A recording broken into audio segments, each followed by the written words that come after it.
बताओ। अपने मुंह से तो वो खुद कहता था कि भाई पहले चाय बेचता था और उसके बाद में फिर मैंने इतनी साल तक भीख मांगी। तो ये बताओ वो फटे कपड़े में भीख मांगता था कि करोड़ों पैर के मांगता? बताओ।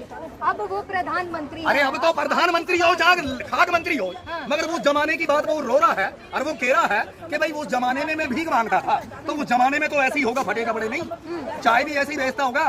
उससे ये सवाल कभी पूछा कि कौन से स्टेशन पे चाय बेची? तेरे भी नाम याद होगा बेटी, बताइए है कहीं चाय? चाय कहाँ बेची उसने? कौन सी स्टेशन है? कौन सी स्टेशन है वो? उसका स्टेशन का आज तक पता ही नहीं चला कौन सी स्टेशन है वो। दूसरा सवाल कौन सा है कि भाई हम तो फकीर है, हम झोला उठा के चल देंगे। जब झोला उठा के चल देंगे तो ऐसी आफत के आगे जो झोला उठा के चल देगा। तू तो बैठ अपने, तू तो अरमान से बैठ अपने, खा पी मौज ले। ये दुनिया जो रो रही है बेचारी, किसान रो रहे, ये बेचारे इनके पेपर लीक हो रहे बेटे, कई हजार ये रो रहे। तू प्रधानमंत्री या अरे वहाँ नहीं आता है तो तू अपने वहाँ से एक भाषण में कह दे इस बात को, वहाँ जाके भाषण में कह दे इस बात को, सुनो वहाँ से जाके इस भाषण में कह दे इस बात को,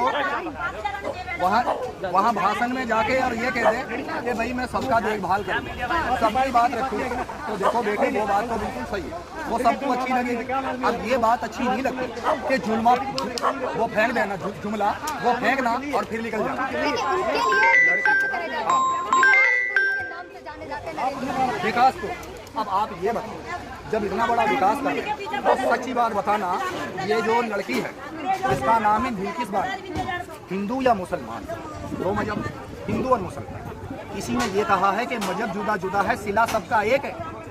मजहब जुदा जुदा है, सिला सबका एक है, हिंदू है या मुसलमान मगर मालिक सबका एक है। तो अगर इस चीज को हम देखते हैं नजरिए से, तो ये बताओ ये जो बिल्किस बानो के साथ हुआ था, कांग्रेस के राज में पकड़े गए, मोदी की राज में मोदी ने छोड़े गए, ये विकास की बात मत है? तुम्ही बात एक बेटी के साथ बलात्कार हो और उसको छोड़ दिया जाए, 3 साल की बेटी को मार दिया जाए और प्रधानमंत्री चुप लगा जाए। दूसरा हाथरस कांड, कार्रवाई कह रहे हैं कि मणिपुर के जांच कार्रवाई हो गई। मणिपुर कब से चल रहा है?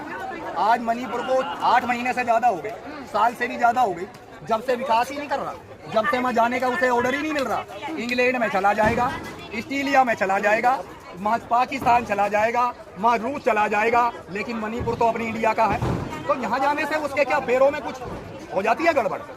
उसके मुंह से क्या 2 शब्द नहीं निकल सकते कि खबरदार भाई, अगर मणिपुर की अगर धी बेटियों को या किसी को अगर परेशान करा तो समझ लो कार्रवाई तकड़ी हो जाएगी।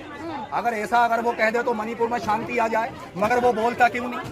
क्या ऐसी मजबूरी है उसकी जो नहीं बोलता?